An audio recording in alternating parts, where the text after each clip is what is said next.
You are looking at Julian's pronunciation guide, where we look at how to pronounce better some of the most mispronounced words in the world, like this other curious word. But how do you say what you're looking for today?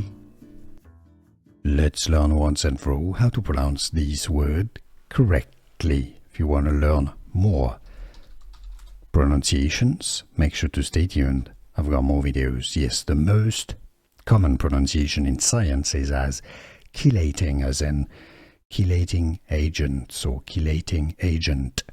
Now, the pronunciation as chelating is also referenced in the Merriam-Webster dictionary and is also correct, but more commonly it's pronounced as chelating. Here are more videos on how to pronounce more confusing words and names too many mispronounced. Like this video if you found it useful. I appreciate your support. I'll see you soon and thanks for watching.